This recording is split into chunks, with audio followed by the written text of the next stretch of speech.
നമുക്ക് ഇതായിട്ട് നമ്മളെ വീട് പണി നടക്കാൻ പോവാണ്.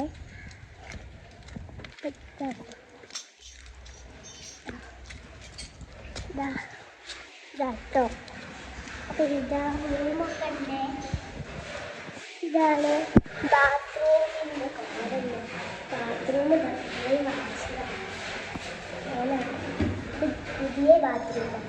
നമുക്ക് വീട്ടിൽ കിട്ടാനുള്ള പുതിയ ബാത്റൂം നൈസൊക്കെയാണ്. നിങ്ങൾക്ക് അടുക്കള ഒന്നും കാണിച്ചിട്ടുണ്ടെങ്കില്ല. അപ്പോൾ ഇതാട്ടോ അടുക്കള. നിങ്ങൾ കാണിക്കാറുണ്ട്. ആ വീട് പണി എടുക്കാനുള്ള എന്തൊക്കെ വേണം സാധനങ്ങൾ. സ്വിച്ചൊക്കെ ഇട്ടിട്ടുണ്ട് കേട്ടോ. ബൾബൊക്കെ വെക്കാറുണ്ട്. Bye bye. അടുത്ത ചാനൽ കാണാൻ.